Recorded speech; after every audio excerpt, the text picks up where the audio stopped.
और वहीं Syria Israel युद्ध ने पूरे मिडिल ईस्ट को खौफनाक मोड़ पर पहुंचा दिया है। सीरिया की राजधानी दमिश्क ने हमला बोला तो पूरी धरती कांप गई है। लाइव न्यूज पढ़ रही टीवी एंकर को भागना भी पड़ा है। देखिए इस रिपोर्ट में।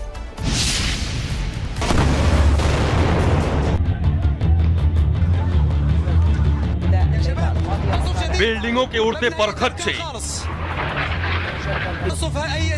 आसमान में धुएं का गुब्बार, एक के बाद एक हमला। ये तस्वीरें सीरिया पर इजराइल के हमले की हैं। इजराइल ने सीरिया पर बमबारी की तो दमिश्क की धरती कांप उठी। भूकंप के झटकों की तरह ही जमीन थर्रा उठी। ताश के पत्तों की तरह बड़ी बड़ी इमारतें बिखर गईं। इजराइल ने सीरिया की राजधानी दमिश्क में सबसे बड़ा हमला किया। इजराइल ने दमिश्क में राष्ट्रपति भवन और जनरल स्टाफ मुख्यालय को निशाना बनाया तो हमले से इमारतें बीच से ही फट गईं। उसका मलबा आसमान में उछल गया और चारों ओर धुएं का गुब्बार छा गया। ईरान के बाद इजराइल ने सीरिया पर हमला किया तो वैसे ही तस्वीरें सामने आई। एंकर न्यूज पढ़ रही थी लेकिन तेज धमाके के बाद उसको भागना पड़ा। ईरान से सीधा टकराव खत्म होते ही इजराइल ने मिडिल ईस्ट में नया युद्ध मोर्चा खोल दिया है। इस बार सीधे सीरिया की राजधानी दमिश्क पर हमला बोला गया है। इजरायली सेना ने जब सीरिया की राजधानी दमिश्क पर ड्रोन से हमला किया तो पास की एक बिल्डिंग में टीवी एंकर लाइव न्यूज पढ़ रही थी। उसी दौरान जोरदार धमाका हुआ जिससे वो घबराकर इधर उधर भागने लग गई।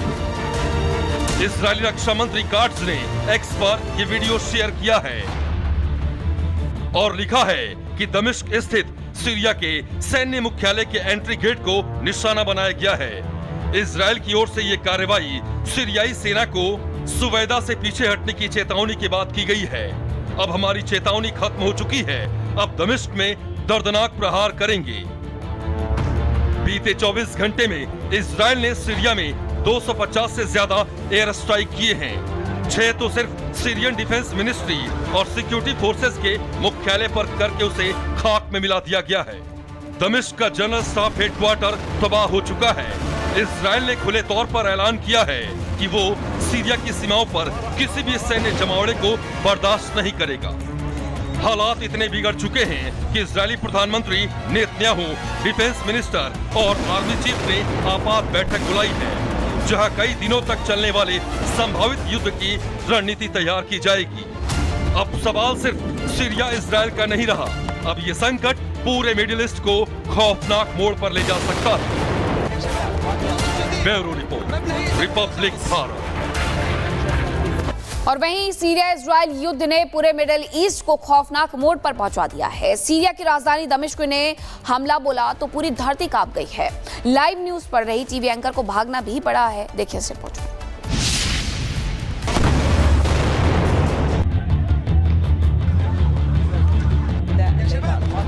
बिल्डिंगों के उड़ते परखच से आसमान में धुएं का गुब्बार, एक के बाद एक हमला। ये तस्वीरें सीरिया पर इजराइल के हमले की हैं। इजराइल ने सीरिया पर बमबारी की तो दमिश्क की धरती कांप उठी। भूकंप के झटकों की तरह ही जमीन थर्रा उठी। ताश के पत्तों की तरह बड़ी बड़ी इमारतें बिखर गईं। इजराइल ने सीरिया की राजधानी दमिश्क में सबसे बड़ा हमला किया।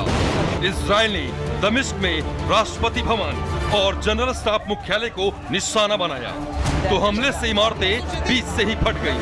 उसका मलबा आसमान में उछल गया और चारों ओर धुएं का गुब्बार छा गया। ईरान के बाद इजराइल ने सीरिया पर हमला किया तो वैसे ही तस्वीरें सामने आई। एंकर न्यूज पढ़ रही थी लेकिन तेज धमाके के बाद उसको भागना पड़ा। ईरान से सीधा टकराव खत्म होते ही इजरायल ने मिडिल ईस्ट में नया युद्ध मोर्चा खोल दिया है। इस बार सीधे सीरिया की राजधानी दमिश्क पर हमला बोला गया है।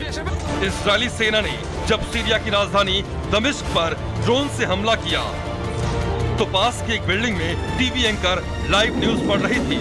उसी दौरान जोरदार धमाका हुआ जिससे वो घबराकर इधर उधर भागने लग गई। इजरायली रक्षा मंत्री काट्ज ने एक्स पर ये वीडियो शेयर किया है और लिखा है कि दमिश्क स्थित सीरिया के सैन्य मुख्यालय के एंट्री गेट को निशाना बनाया गया है।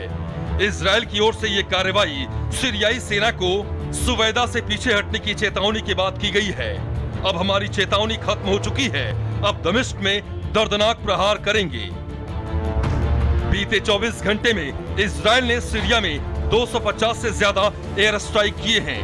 6 तो सिर्फ सीरियन डिफेंस मिनिस्ट्री और सिक्योरिटी फोर्सेस के मुख्यालय पर करके उसे खाक में मिला दिया गया है। दमिश्क का जनरल स्टाफ हेडक्वार्टर तबाह हो चुका है। इजरायल ने खुले तौर पर ऐलान किया है कि वो सीरिया की सीमाओं पर किसी भी सैन्य जमावड़े को बर्दाश्त नहीं करेगा। हालात इतने बिगड़ चुके हैं कि इजरायली प्रधानमंत्री नेतन्याहू, डिफेंस मिनिस्टर और आर्मी चीफ ने आपात बैठक बुलाई है, जहां कई दिनों तक चलने वाले संभावित युद्ध की रणनीति तैयार की जाएगी। अब सवाल सिर्फ सीरिया इजरायल का नहीं रहा, अब ये संकट पूरे मिडिल ईस्ट को खौफनाक मोड़ पर ले जा सकता है। Bureau report, Republic Bharat. और वहीं सीरिया इजरायल युद्ध ने पूरे मिडिल ईस्ट को खौफनाक मोड़ पर पहुंचा दिया है। सीरिया की राजधानी दमिश्क ने हमला बोला तो पूरी धरती कांप गई है। लाइव न्यूज पढ़ रही टीवी एंकर को भागना भी पड़ा है। देखिए इस रिपोर्ट में।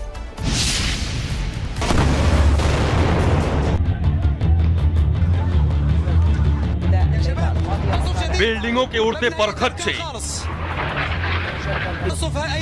आसमान में धुएं का गुब्बार, एक के बाद एक हमला। ये तस्वीरें सीरिया पर इजरायल के हमले की हैं। इजरायल ने सीरिया पर बमबारी की तो दमिश्क की धरती कांप उठी। भूकंप के झटकों की तरह ही जमीन थर्रा उठी। ताश के पत्तों की तरह बड़ी बड़ी इमारतें बिखर गईं। इजरायल ने सीरिया की राजधानी दमिश्क में सबसे बड़ा हमला किया।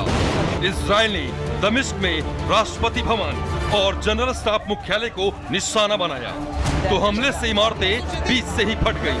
उसका मलबा आसमान में उछल गया और चारों ओर धुएं का गुब्बार छा गया। ईरान के बाद इजरायल ने सीरिया पर हमला किया तो वैसे ही तस्वीरें सामने आई। एंकर न्यूज पढ़ रही थी, लेकिन तेज धमाके के बाद उसको भागना पड़ा। ईरान से सीधा टकराव खत्म होते ही इजरायल ने मिडिल ईस्ट में नया युद्ध मोर्चा खोल दिया है। इस बार सीधे सीरिया की राजधानी दमिश्क पर हमला बोला गया है। इजरायली सेना ने जब सीरिया की राजधानी दमिश्क पर ड्रोन से हमला किया तो पास की एक बिल्डिंग में टीवी एंकर लाइव न्यूज पढ़ रही थी।